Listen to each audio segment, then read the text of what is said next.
What's up, fam? Welcome back to the We Are Just Dating page. My name is Tim. This is my beautiful wife, Pauline, and you are tuning in to another episode of the W Podcast, where you get wisdom in the word with the Wheelers. Hey, so we're excited. If y'all been rocking with us for the past few weeks, which by the numbers a lot of y'all have, because these been some of our most viewed videos, so thank you for watching. Welcome. Yes, but we're in our Get to Know You series. It's actually coming to a close either this week or next week pretty soon, so definitely feel free to go back and watch previous videos. But as you know, last week I told a little bit about my testimony, about my story, some of my upbringing, how God changed me, and I surrendered my life to Christ. So that was great. Thank you to everybody who watched. But this week, I told y'all last week, it's even better. We got the wonderful, magnificent, powerhouse Pauline Wheeler sharing her testimony this week, and I'm excited because I think it's going to resonate with a lot of you. I think it's going to be a blessing to a lot of you, and I'm ready to go. Are you ready? Ready as I'll ever be. All right, let's get it. It's all you. The floor is yours. I got a lot to follow up on after you told your story last week, but yes, well, just want to say hello to everybody. If this is your first time tuning in, welcome. Make sure that you subscribe. Yes, hit that subscribe button. As Tim mentioned, this Storytime series is coming to an end. I get to be the caboose and tie it all up with a pretty bow, And let me just say, sorry. What that means is we're getting back to answering questions that you guys have. So you can go the link in our bio. It actually in our about page on YouTube, or a link in our bio on Instagram. Might as well go follow us on Instagram right now at We Are Just Dating. But you can submit an anonymous question to us and we'll be able to answer it. We got a lot of good topics coming back, so y'all make sure y'all get ready for that.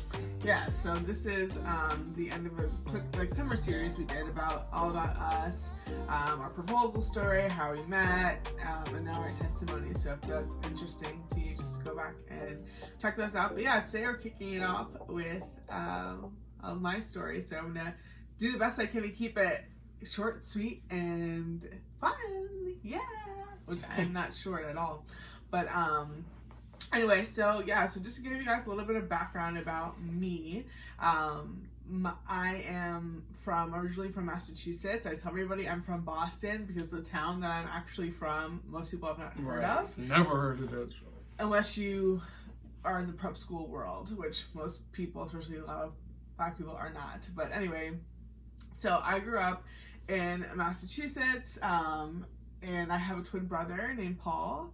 Shout out to Paul. Love him. And my mom and my dad. So grew up in kind of what they call a traditional nuclear home with my biological parents. 2 parents, 2 kids, white people fence. No fence. No fence. But yeah, so it was the 4 of us growing up. My parents are still together. They've been actually married 31 years. Like 2 weeks ago, they just had their 31st anniversary. So very grateful for them. But yeah, my upbringing was pretty traditional in a kind of like physical and kind of traditional sense when you think about it. My parents worked very hard. Both had great jobs. My dad has since retired, but they did a great job just providing the best that they could for my brother and I. Even though I'm a twin, I'm only 2 minutes older than my brother, but I definitely kind of like assume the older sibling role, and Tim always makes fun of me because he truly is an older sibling. Oldest. I mean, technically I am. Same age. Technically I am at 2 minutes, but I mean, Paul always jokes that I'm like ahead of him in life. We graduated high school at the same time, but we just chose different paths kind of, after high school, and super proud of him. He has incredible accomplishments. We just have done different things, and that's totally fine. That's totally okay. But anyway, so the town that Paul and my family lived in was predominantly white. And for any of you guys who live in Massachusetts or live in New England or have family there or familiar with the area, you know that it is just a predominantly white region. Go Patriots, by the way.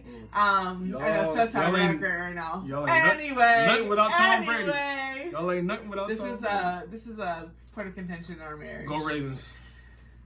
So, Anyway, so that was my kind of experience, and there's a lot of things that, of course, come with being a minority, and then just feeling like a minority, and you know, what does that mean?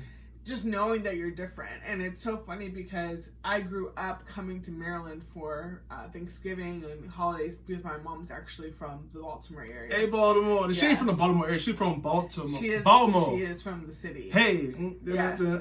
Hey, Baltimore. Hey, Baltimore. I'm sorry. Go ahead.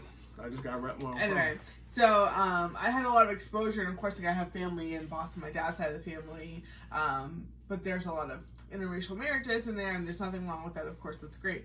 But all I have to say, but our day-to-day was very much like whitewashed, if you will. Like, most our friends at school, we both were heavily involved in sports and things like that. So all I have to say, being around a lot of people who don't look like you has a great impact on you. If some of you guys have that same experience, whether it be with race or another type of demographic that maybe you consider yourself a minority, but it had a great impact on me growing up.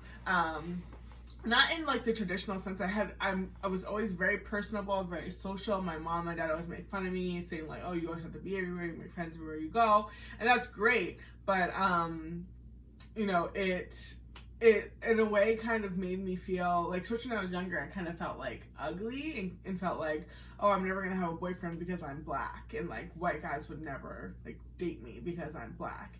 And we don't. As y'all can see, she definitely ain't ugly. Yeah, I also didn't always look yeah, like no, you always I was 5'8" when I was in 4th grade. I was a beast. They used to call me Beast when I played basketball. Yes, exactly. I was looking like Shaq in elementary school. Goodness gracious. Yes. But all I have to say, we're getting off track. All I have to say, I grew up in a very stable home. Absolutely. But also, every family has its dysfunction and its unhealth and all that stuff. And that affected me as well. But I grew up in a Christian home. You know, my parents are both Christians. They took us to church actually extremely faithfully every Sunday, pretty much like in every season of life. I don't remember us missing like 1 or 2 Sundays in a row. Of course, we were on vacation sometimes, or like, you know, people were sick, things would come up, the normal kind of like ways you'd miss. But my dad was a deacon growing up. My mom was Sunday school teacher, kind of like your textbook like family type of thing. I sing on the choir. And can you sing? I can sing a joyful noise unto the Lord. Yes, I can. Let's go. Me. Oh, okay. Anyway, so yeah, so a lot of things had kind of come up, and like emotional things had happened, you know, in the home, and it kind of made me feel distant from my family. And my parents are great, no like abuse or anything like that, but I'm trying to also keep this, you know, kind of concise. But I always just felt kind of like different, and like I very much like leaned on my friends and stuff like that growing up.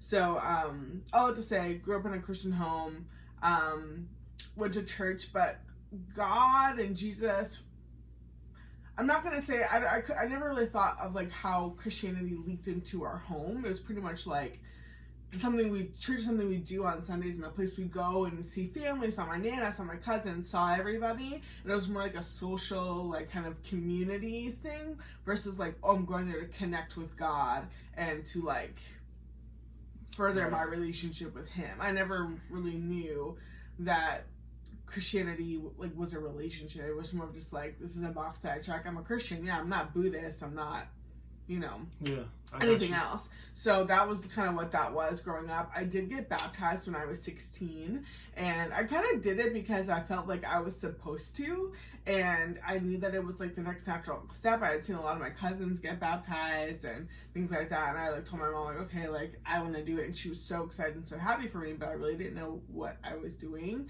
And yeah, so that was kind of that. But all in all, just growing up, you know, and I had a like kind of distant association, I guess, with Christianity, if you call it that. I believed in God, absolutely, but I didn't love Him. I definitely... You acknowledged Him, but you didn't adore Him. Sure, that's another way to put it. Thank you. But yeah, so anyway, fast forward to high school. Everybody's favorite time of your life, or your least favorite time. Right. I went to high school for years, obviously, like most of you. I'm sure. Maybe a little bit longer or shorter if you're super smart. But I actually had a really great high school experience. Probably too great. I was a cheerleader in high school. I loved it. It was Go Warriors! Yeah! That was you? That was your energy? Such a hater. I was a cheerleader in high school. I played basketball for a bit, was very active, whatever. So, and didn't have a problem, you know, like getting along with people, making friends, like that type of thing, even despite like being the only black girl, or not the only, but like one of few. There was 400 people in my graduating class, and I think Paul and I were like one or two of like 6 or 7 black kids. If that gives you guys kind of like an idea of how many black people there were not at our school. But yeah, I had a good high school experience. I absolutely wanted a boyfriend in high school. Did I have a good reason for it? No. Looking back, I think it was because of like all the emotional things I had going on, especially between like me and my dad. I felt pretty distant from him at that time, and I kind of felt like rejected and like undervalued or whatever, like just at that place in my life, which, you know, high school is tough. So I kind of felt like, okay, like I want to get like attention from a boy, or like to feel beautiful, get attention, feel loved. Really, that's what it all comes down to. We all just want to feel loved. But because of the type of town that we lived in, I didn't feel like it was going to happen. I had dozens of crushes on boys growing up. And a lot of them, of course, white guys, so that's what was around me. And I kind of just felt like, I literally just had this running list in my head of like reasons why this guy would never like me. It was like, because I'm too tall, because I'm too this, because I'm too that, because I'm black and he's white. And like, I felt like I got along with a lot of them. We were like friends and cool, but it was like, it was never gonna like kind of cross that line and, you know, to be like romantic, because like, you know, I'm a black woman. And I think a lot, and this is kind of like a relevant thing that's going on even now, you know, like black women having a harder time getting married and like finding romantic partners and things like that. Whatever. So that was my kind of thing. And I talked to a couple guys. Some of them didn't go to my school and they were black. And because I was like, this is kind of like what I have to do if I really want a boyfriend, because, you know, what's around me is not, they're not interested in me in that way. And then, lo and behold, my junior year of high school, I started dating this guy that went to my school, and he was white. And he essentially was like everything that I wasn't, in a good way. We were friends first for a while before we were like romantically interested in each other. He played football, I was a cheerleader, and it like worked out really well. He was a Christian as well, and this is right after I got baptized. So, I wasn't like on fire for Christ or anything like that by any means. You just got wet. I just got that baptized. That was it. Wow. I just got baptized. And I mean, I wanted to be a Christian. I like wanted to remain a virgin until I got married and all this. Like, my heart was there. I wasn't like, yeah, I'm about to be a wild girl. Like, forget all these rules. No. So anyway, I had started being, you know, in a relationship, at that time, and like it was like, yeah, you know, like we had talked like we're not gonna have sex, you know, we both of us want to remain virgins until we get married, and like that type of thing. And because I was already a junior at that time, I already started thinking about college. You know, I went to a school that like college was huge. It was like the biggest thing. 99% of our, you know, the graduates from that high school go on to college, so it was just kind of a thing. Also, my parents like drilled me and Paul, like, you will go to college, there's really no option. So I had college in my brain, and I kind of was like, I don't want to go to college with a boyfriend because it just seems complicated, and like I want to be free and blah blah blah blah. So I had told him up front, like, yeah, I don't really want this to go on past like our senior year, like after we graduate. And he was like, oh yeah, like that's fine, whatever. So dumb when you look back on it, because why would you enter into something knowing that you want it to end? Whatever. I was, what was I was like 16. So anyway, yeah, at that time in my life, I didn't know how to be a Christian on a practical day-to-day basis. I got baptized. I know you're supposed to read your Bible. I did have one of those teen study Bibles, those like really thick ones. Did you have one? I had one, but it was collecting dust. Anyway, yes, I had one of that. I went through a period where I was like reading it and like asking my parents questions, and like I asked them questions about like homosexuality and like different things, and like they were like, "Why are you like really interested in this?" But then like it kind of, that fire and the interest I had kind of like wasn't nurtured or wasn't fed, so it just like fizzled out. And I was like, yay, like back to school, back to cheering, back to everything. So So yeah, so, you know, over time, you know, high school's happening. This relationship is going, like, I guess as well as it can be when you're in high school. And then, you know, senior year rolls around. I'm captain my senior year. He's captain his senior year. She was the captain of the... Boy, what's the lyric? Chill. I don't know that song. Yes, you do. You like that song. Carrie Hilson. You was the captain of the football team. And yeah, okay. Whatever. He was the captain of the football He team. was the captain. Only date the head of football teams. That's what it is. Whatever. Anyway. Y'all know the song. So everybody, you know, everybody was kind of like, you know, oh my gosh, you guys are so cute, blah, blah, blah, blah. And, you know, like, I guess, whatever, we were. But, like, over time, you know, we dated for, what, like, a year and, like, 4, 6 months, something like that. And at the time, that was a really long time to me. And, I mean, in high school... In high school, that's a long time. I mean, in general, it's a pretty significant That's almost time. half your high school. Yes, exactly. But we had broken up twice. There was unhealth involved, insecurities, all that stuff. And like I mentioned, like, my plan was to, you know, remain a virgin until I got married. And, you know, over time, you like fall in love, and to me it was genuine love. Even looking back, I mean, I'm not even say it was puppy love, but it was like at that time, like, that was love for me. And my definition of love has changed, of course, like just growing older and maturing and things like that. But yeah, like over time, you know, we had that boundary. We weren't gonna have sex, whatever. But nobody told me that if you do everything else but sex and like all the petting and the touching and the rubbing and this and that, you're eventually going to lead to that. So you was on that slippery road. Yeah, it was very, very, very slippery. You hit a tumble. Granted, it wasn't a tumble like, oops, I fell and like this happened. But I was in a very emotional place, and like, hopefully with you guys hearing the background and the context of like why I wanted to be in a relationship will kind of help you understand why I made the decisions that I did. Because when that relationship was on the rocks and like shaky, I was shaky. Like my identity and like who I was, and like over time I started to place my value in this relationship and in this person. It was like essentially like, this relationship is everything to me. Like, this is everything I could have wanted, and like he's everything I could have wanted. And like, if this doesn't work out, I don't know what I'm gonna do. And when it started not working out, I panicked. And I was like, well, what am I going to do to get this person back? And what am I going to do to like kind of make this right again? And it's like the summer going into senior year, I had broken up with him because I was being stupid. Even my mom, when I told my mom, she was like, why'd you break up with him? Like, he's so great. And I had broken up with him because I felt like the relationship was like too serious. And like, oh my gosh, like he's like always buying me flowers and things. Like, he liked me too much, and it was just like too much of a grown-up relationship, and I wanted to like be... It's very stupid. And then anyway, after the football season, he had broken up with me because I was not being nice, and I kind of like deserved it at the time, but whatever. I had lost a bunch of weight right after that. Like, I couldn't eat. I was devastated, absolutely devastated. Over some time, we got back together, and I was kind of like, all right, what do I need to do to make sure that like this never happens again, or that like we'll always be connected? That was really like my mindset.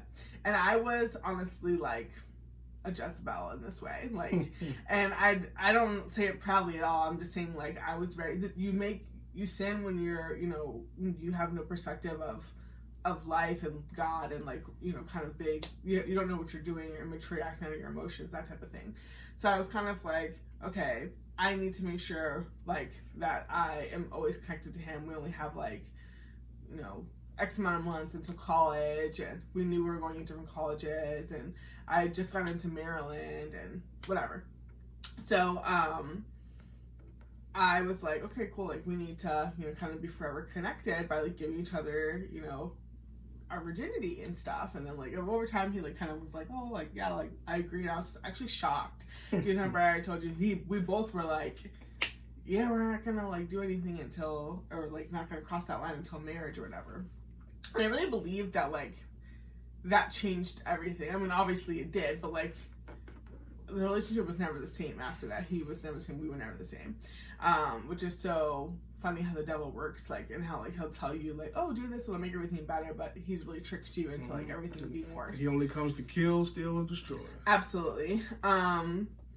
So, but yeah, and then, like, that, also the second half of my senior year, I started drinking, and that was, he and I both were, like, in our friend group, were, like, the designated drivers. We were, like, kind of, like, the good people. We weren't having sex. We weren't drinking. And, like, everybody else was, like, dibble-dabbling in things. We were, like, it's cool. We'll be, like, the good guys, whatever. And that's the reason why we thought we were, like, good for each other, because we were both, like, kind of had a higher moral standard. But all that to say, when you're led by emotion, you can be led into sin, and you can be led into, honestly, destroying a good thing, or destroying something that is not supposed to, you know, be so terrible. So, but yeah, so that's that. I made that decision, and it happened, and I don't know. It just, like, it was something that I felt like I had to do in order to hold on to this relationship, hold on to this person. And in that, I learned that I kind of lost myself. But I'm just so grateful for the grace of God, because he turns beauty into ashes. And I'll get more into that later, though. But anyway, so that happened end of my senior year. Graduated high school. We're still together. Summer going into college. Because I got into Maryland, you guys know I'm from Massachusetts, so I had out-of-state tuition. Not a good idea. Don't ever do that unless, you know, your parents are able to pay for it, or I don't know, it's being cash flowed, whatever. Don't go into debt for school. I did that, and it was not a good idea. That's another video for another time. But so that summer, I did not have a conditional acceptance, unlike this guy, because because I'm from out of state. So they looked at me, and they were like, oh, out of state tuition? Heck yeah, you can come in and get into Maryland. So, anyway, I was really excited because Maryland was my #1 school. I only applied to 5 schools. I got into 3 of them, which is so interesting because the high school I went to, everybody was applying to at least 10 schools, 10, 12 schools. I had great faith even back then. But anyway, so I was excited for school, whatever. And one of the reasons why I wanted to actually go to Maryland was to be around more Black people. At the time, when I was looking at colleges, my grandmother was still alive, my mom's mom, and she lived probably like 20-30 minutes from the campus. So that's one of the reasons why we kind of looked at the school. But anyway, I had everything that I wanted, and I was, you know, going to school far away, to be around more Black people, and yada yada yada. So that, I was excited for that. Was also kind of sad to leave my life in Massachusetts, because I had what I thought was great friends and all these, you know, things. And like, you know, I mentioned earlier, the guy I was dating, our plan was to break up for school, because he was going to, like, pretty much a complete opposite type of school I was going to. I was going to a huge state school. He was going to a very small school, like in New England somewhere. And it was just a different vibe. And we were like, okay, we're gonna give each other this semester. We're gonna talk all the time still. I was still, like, hitting him up and, like, sending him, like, encouraging texts before his games, because he played football in college and stuff like that. We were still Skyping. When I first got to campus, he had sent me flowers. He was a very generous guy. His parents, yeah. But yeah, so we were still kind of doing that awkward, like, and this is why I don't encourage breaks, because they're just like, what are you doing? It's messy. Yeah, like, we're kind of acting like we're together, but, like, we're not. And it's like, we're hearing about each other, like, hooking up with other people. It just it's not good for, like, your heart. It's either, like, be in or be out. So anyway, my first semester of college was wild, and I wanted it like that. So I guess mission accomplished. No. But my first semester of college was wild. I wanted to be free, so that's my first time, my first and only time seeing somebody snort cocaine. I didn't do it, so don't worry. My dad taught my brother and I well, you know, to stay away from drugs. And also, I grew up with a lot of family members who had drug issues, so I had no, you know, desire for that. But yeah, partied a lot, went out a lot, kind of did the college thing. And if any of you guys are familiar with University of Maryland College Park, it is kind of like your classic college experience. Like, when you look at you know, movies and stuff like that. Like there's parties, there's frat row, there's Route 1, you know, kids are stumbling. I remember one time with my roommate at the time who was like a random assignment, but she was a super sweet girl. We had went out and like got a pizza and like walked home like drunkenly, and like I ate the whole pizza by myself because like when you're drunk your body is all messed up and you don't know like when you're full. I don't know, but I almost got in some pretty dangerous situations on a serious note, like drinking and like being at parties. Like guys are like super aggressive, and God really spared my life many times. It's not that I was like in a near-death situation, but I was in a lot of dangerous situations, like walking around campus by myself, like lost my friends, drunk, like easily somebody could have like abducted me or like whatever. Been in, you know, was in a room this one time with this guy in a party, and I wasn't like, I did a pretty good job of not like I never got like blackout drunk or anything like that. But no matter what, you're not fully in control of your body and like what's going on, so that's not, you know, a good thing. That's one thing I always respect about Tim, is he always says like, he doesn't like to drink and never drink because he likes to be fully in control of like his body and what's going on. But yeah, so that was, you know, that like my kind of goal in college. And the whole reason, because my thing was like, I had a great boyfriend, right? We had a great relationship, and if I'm gonna leave that, then I want to have pretty much the exact opposite experience. Like I wasn't going to college looking for another boyfriend, looking for another long-term relationship, looking for like kind of one-on-one attention. I was like, I want to kind of have like my pick of the whatever the term is, and like I was like, I want to be out there, I want to be seen, and it wasn't a good idea. Do you think your past of like growing up in an all-white town, and then now you come to college and Absolutely. Like guys start saying, yo, you actually are cute, do you think that made you want to be like, oh my gosh, 100%. And that's what I wanted, and that's one of the reasons why I wanted to go to Maryland, because I was like, I want to know, I felt ugly around white people, and I wanted to know if I would feel pretty or be pretty around black people. And my roommate my freshman year, she was white, again, super sweet girl, and I went out with her because I didn't know anybody, you know, in Maryland at first. But over time, I got to know some black people and start going out with them and be friends with them, and like being around frat boys and like stuff like that, and got so much attention from them, and I loved it. And it was like, this is why I left my boyfriend, you know, for this, to experience this, because our plan was like, you know, originally the plan was like, oh, we're not gonna be together after college. And then after we like fell in love and like, you know, all got close and all that stuff, it was okay, we're gonna break up for the first year and then we're gonna get back together sophomore year. How many of you guys know that didn't happen? And it's for the best. It's absolutely for the best. So it was, you know, that's why we were still talking and all this stuff and like whatever. So freshman year, or first semester freshman year was wild. Went to a lot of frat parties, made a lot of friends.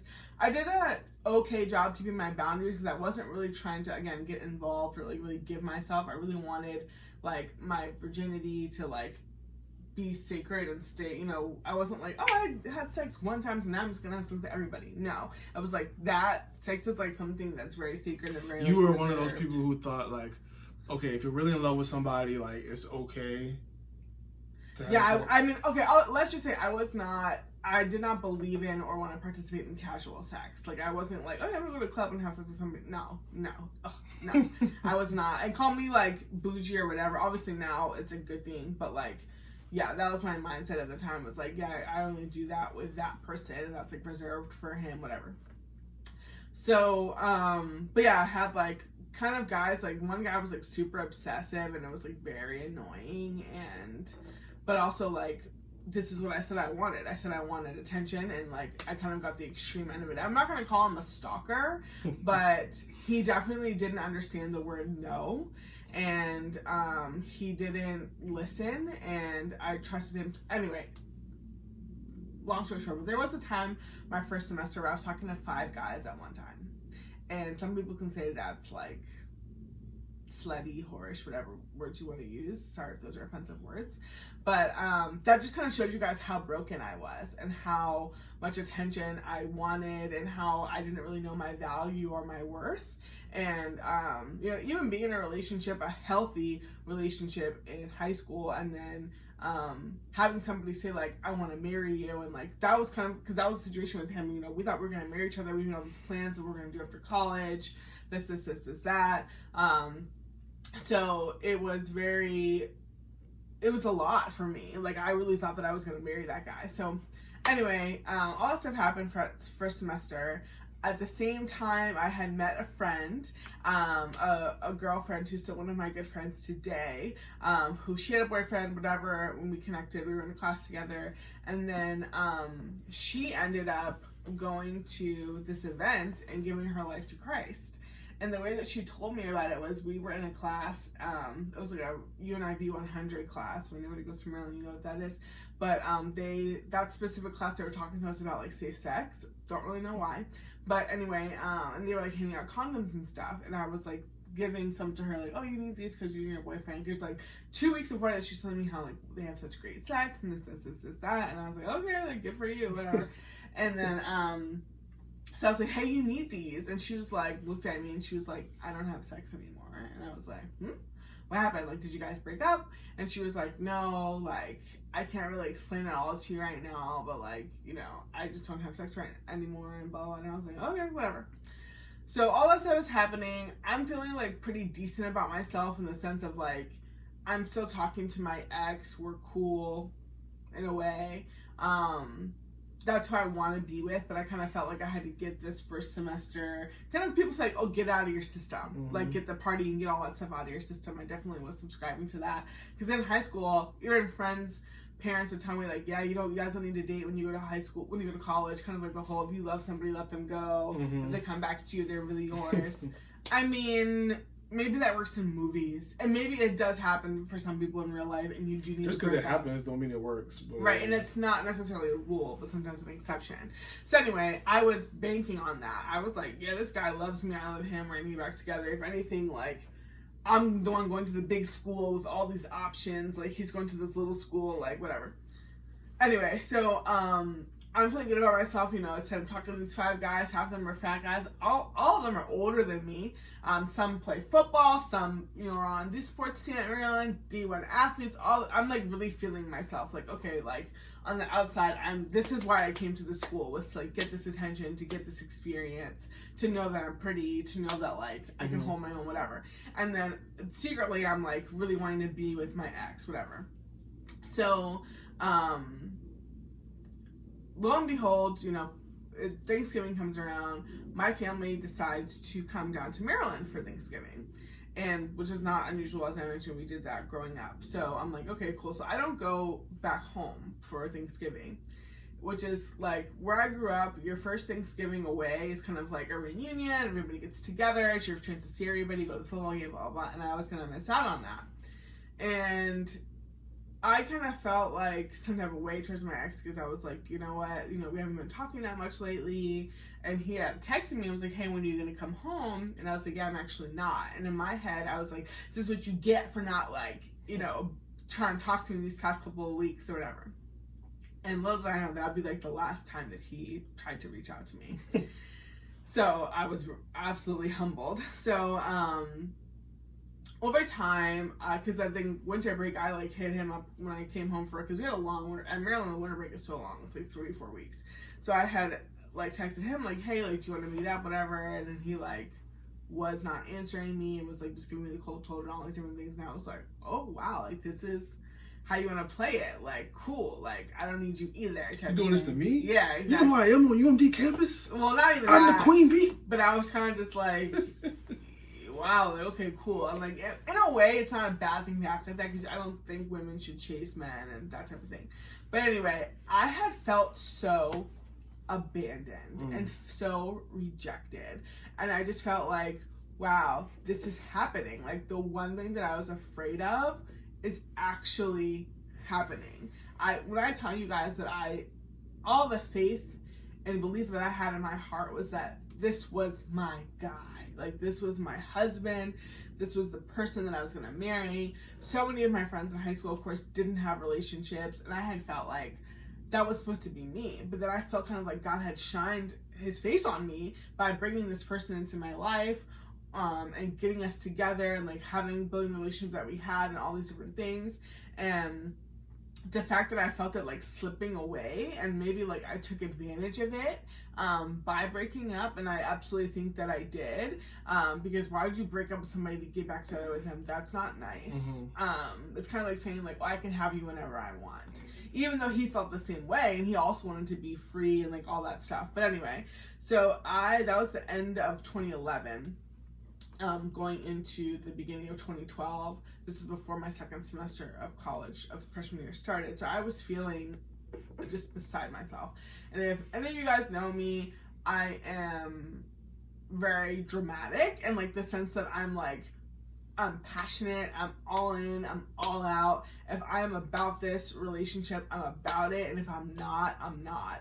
And then even though I guess you could say my first semester was very wishy-washy, but when it came to me and this guy, I was like, no, this is it. Even like one of the guys that I was like messing with during my first semester, I told him all about the guy. I was like, yeah, because he was like wanting to marry me. He was doing way too much. And I was like, yeah, I already have somebody that like I want to be with for the long term. This is just kind of like for fun.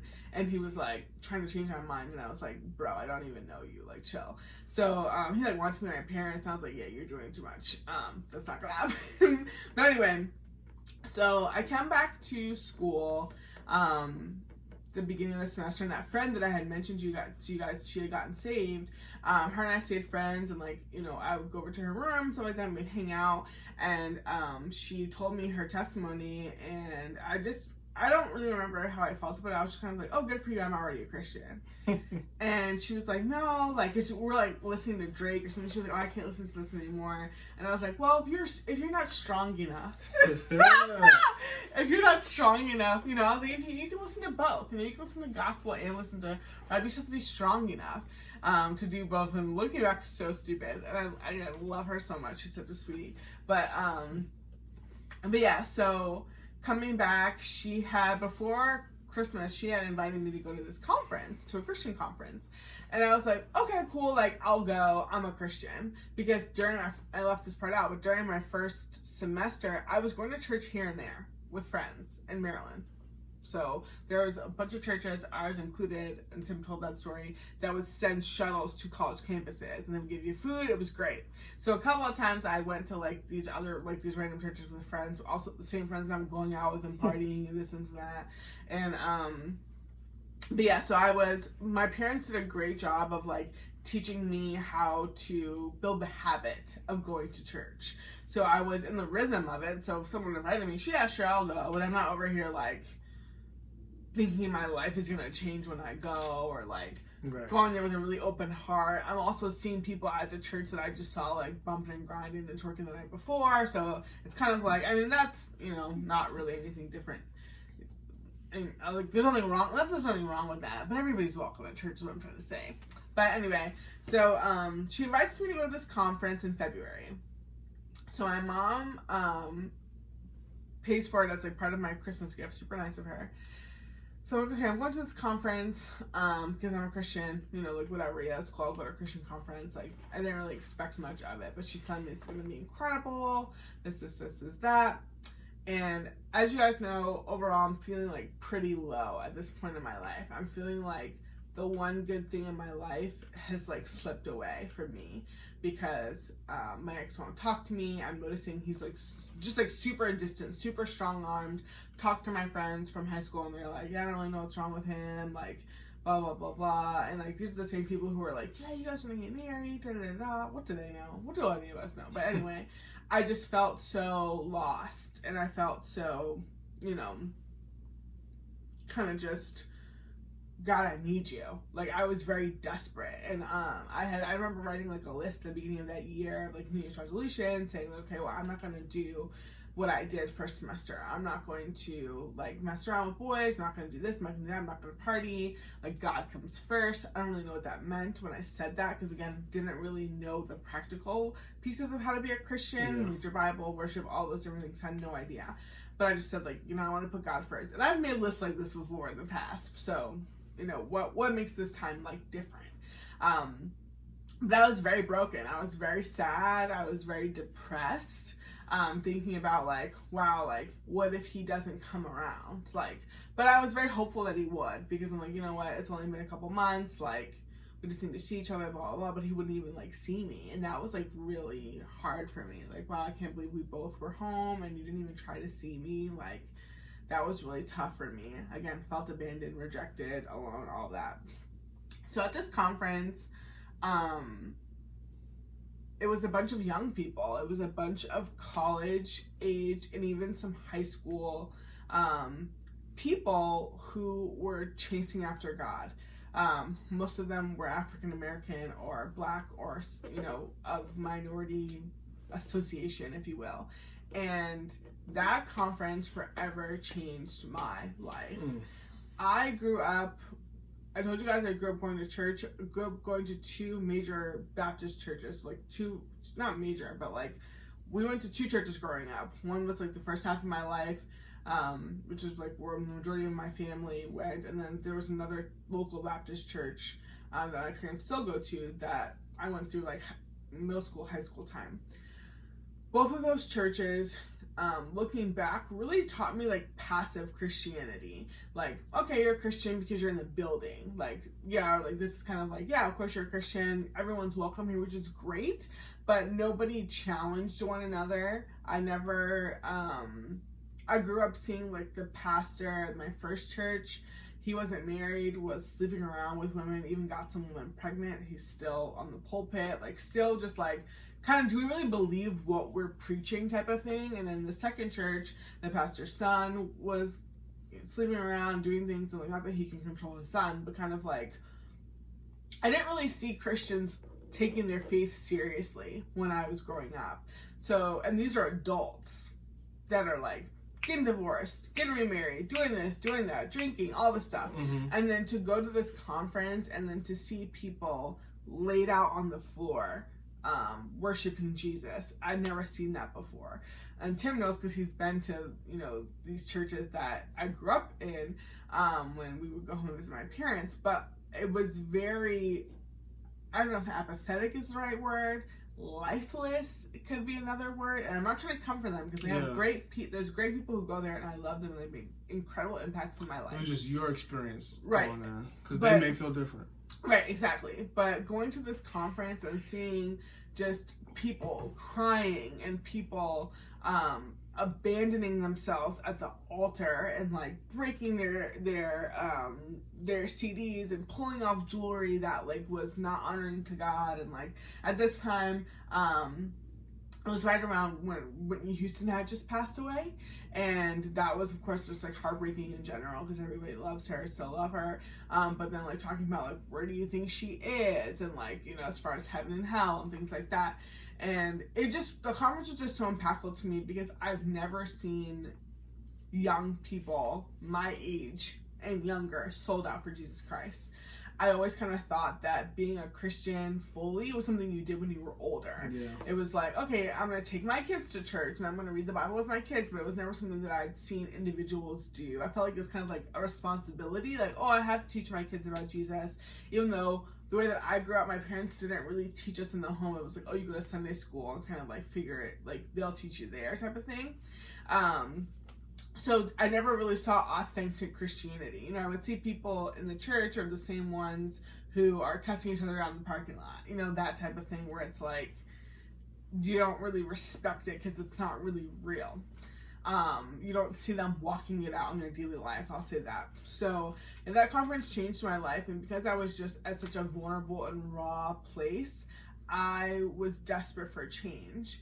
And I left that conference feeling like my way doesn't work. I tried my way.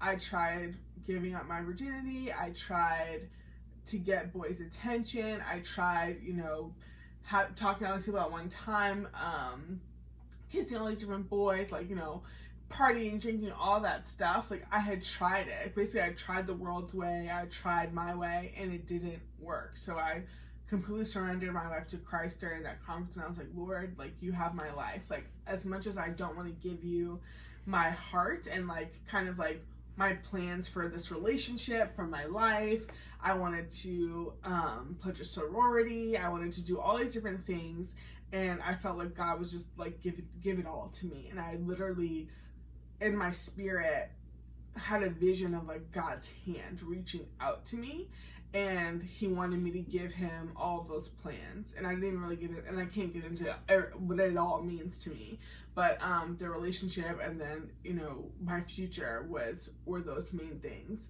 And I kind of felt like, well, God, I don't, you know, if I give you everything, what am I gonna have? And, you know, I felt he was saying, you'll have me. And forever now I've been on a journey of, you know, learning all that he is and knowing that he's more than enough. And I left that conference meeting some of my lifelong friends, girls that were in our wedding, girls that I love to this day, and met, of course, a lot of other friends since then. Our current pastor was actually preaching at that conference. Oh, I didn't know he was. I slept through his session, so wow. Yeah, I didn't meet him or like during that conference, but I had met him like a month or so later at a Bible study. So that was really cool.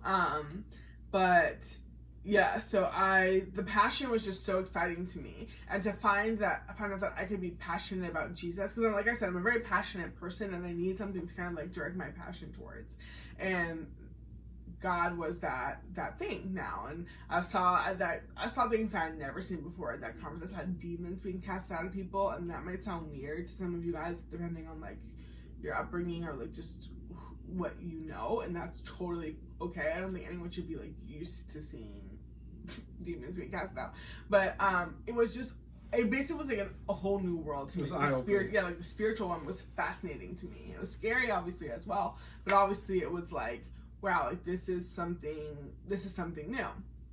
So I left, met some great girls, hung out with them for the rest of the semester. We would pray together, we'd read our word together, we'd have Bible study at least like once a week, and every one of us there was 6 or 7 of us, and we would take turns leading, and then we even did it like over Uvu at the time. That was before like Zoom and like Skype were big. So that was awesome for me because I was, you know, going back and forth between home. But yeah, I just realized after I had met the Lord at that conference that my whole upbringing and everything that I had been through the past year, that Jesus was always there for me, even when I made decisions that didn't honor him, and that I didn't really care how he felt about stuff. You know, I was just like, this is what I need to do, God. I need to do this for myself to ensure that I keep this relationship, or do this or do that. And obviously, like, you know, I learned that my ways are not trustworthy, and pride and all that stuff just doesn't help me in any way. So after that conference, my new life really started with the new friends. I started going to a Connect group, or it was a small group at that time, that was run by the church that I eventually joined, and met a lot of great girls through that Connect group and kind of found friendships there. I started reading my Bible every day. I got acquainted with a Bible reading plan, which is a huge blessing. I started listening to worship music. Hillsong, Jesus culture were huge at that time in my life, just like singing scriptures and promises over myself. And you know, I broke off. I didn't hang out with my old friends anymore, and they kind of felt like, oh, you think you're too good for us? Was that hard for you? It was not hard because of like who I am, and like I'm an all or nothing person, but I also think it was easier for me because I had new friends to hang out with. So I think that that's a big thing. We'll kind of talk about community in a second, but I think if I didn't have new friends, then maybe I would have been easier for me to slip back in the old way. And I'm always, the Bible talks about that, you know, if you pray away or like get rid of demons in a clean house and don't like fill it with good spirits, and like it'll be an empty house and be occupied with new spirits, with the old spirits. Again, I'm butchering that, but essentially, if you don't fill the old spirit that was demonic with godly spirit, the old spirit gonna come back with his friends, and then you're gonna be even worse. That's how you see somebody that maybe they used to be alcoholic, and then they cleaned up and they were good, they were sober for a while, but they never really like, okay, it wasn't really a God thing, it was just like a natural thing, like I'm clean for myself, but like they didn't necessarily get saved or anything like that. Then they fall back into drunkenness, and then it's even worse than before. Yeah, and even like, it's kind of just the same whenever you get rid of one habit, you have to replace it with another one, or else you'll go back, you know. Yeah, exactly what you said. So, but moving along. But moving along, I my first summer home was like super painful and lonely and awkward and terrible. Once you were saved. Yes, once I was saved. This is the summer after my freshman year. I'm still hanging out with my friends from high school, seeing my ex, feeling rejected by him, obviously getting the vibes he doesn't want to be around me or whatever. And I don't know what happened. I felt so disrespected. I was like, we're best friends. Why don't you just tell me, like, yo, I don't want to be with you anymore. Like, our plan was X, Y, and Z. Like, give me that dignity. But he wouldn't. And it made me feel really terrible. And that's when my best friend, she was really there for me, and we'd be on the phone, and like she would really talk me through and pray through things with me. And then the next semester when I came back to school, I joined our church, and that was an awesome distraction for me. And that's when I stopped crying every day about like my brokenheartedness, and like started serving, and like people were calling out gifts in me, and like I was put in leadership positions, and like it just was like God really gave me purpose.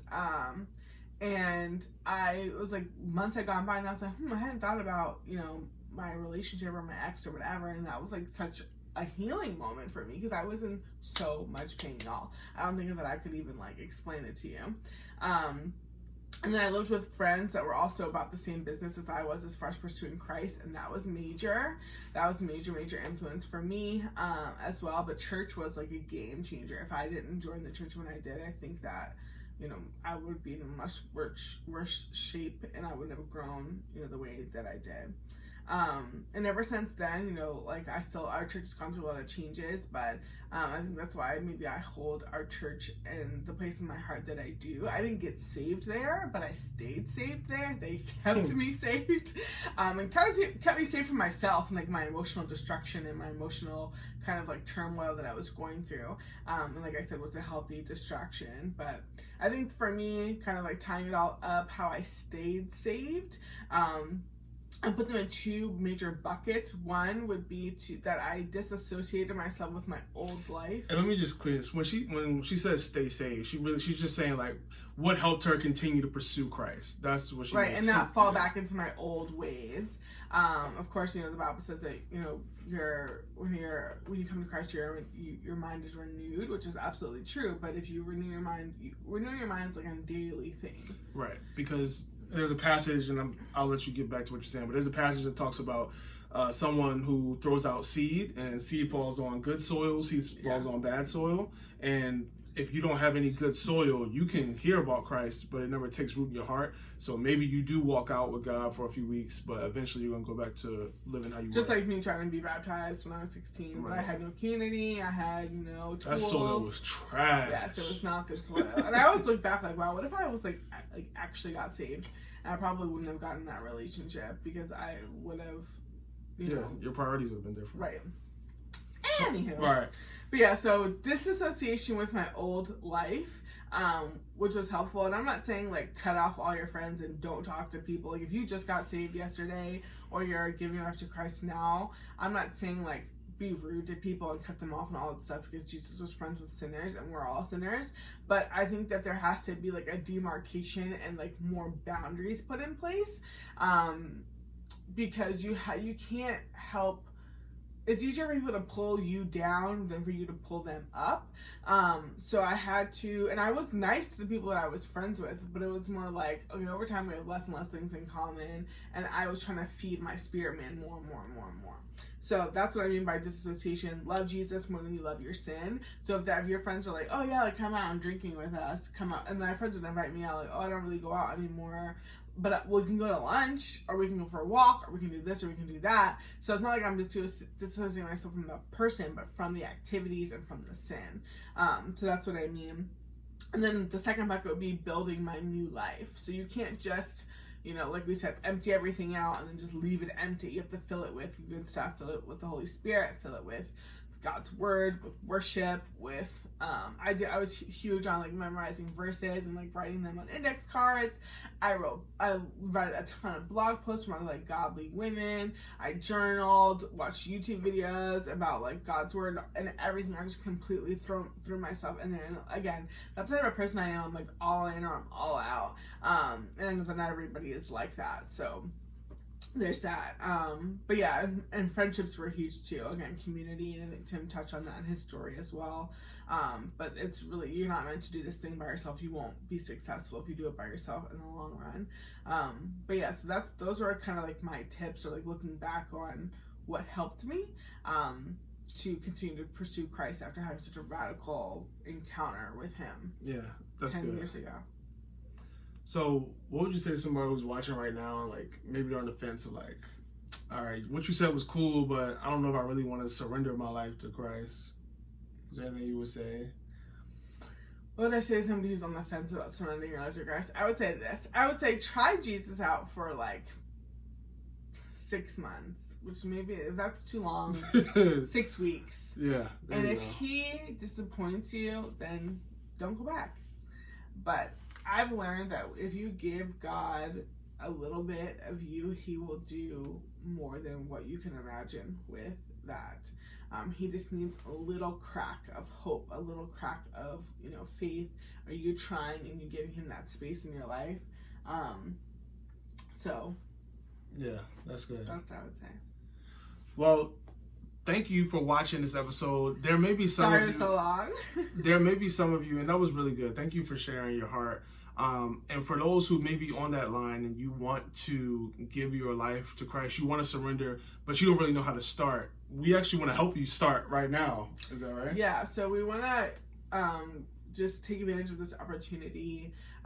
Perhaps you're like listening to my story and you've heard a lot of yourself in there, or you're just saying like, God, I want to have a fresh start with you. I drifted away, and I'm heartbroken right now, and I'm sad, and I've disappointed myself, and I'm realizing that you too, your plans aren't ones that, were good, and realizing that sin has lied to you just the same way it lied to me and lies to us all. So we want to give you an opportunity if you are saying, hey, I want to be closer to God, or God, I want to give you another chance. We want to give you that opportunity right now. So if that's you, you can just quickly, just by yourself, or if you're driving, don't close your eyes, but just quietly say, Dear Jesus, thank you for dying for me. Thank you for giving me yet again a second chance, a 77th chance. I accept you into my heart as my Lord and Savior. Please make me new. Please give me a new heart, give me a new mind, help me to be fixed on the things that you care about and to be fixed on you. And save me from myself, Lord. Thank you for saving me from myself 2,000 years ago. In Jesus' name we pray, amen. Amen. Yo, congratulations to everyone who just said that prayer. We're so proud of you. The Bible says that if we believe in our heart and confess with our mouth that Jesus is Lord, that we are saved. It's that easy. And if it sounds too good to be true, it's because it is.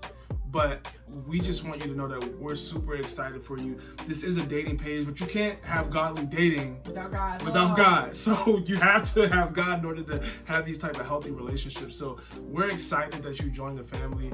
And here's the thing. If you want next steps, if you're like, I just said that prayer, I want to know how to move forward, let us know. We would love to help you. It wouldn't be any shame. It wouldn't be any judgment. We would want to walk you through that process. Hey, here's some good things that you can do, next steps to help you continue to walk out in your faith. And we're just so proud of you. But this has been another episode of the W Podcast. Next week, we're getting back to answering your questions, and we are excited.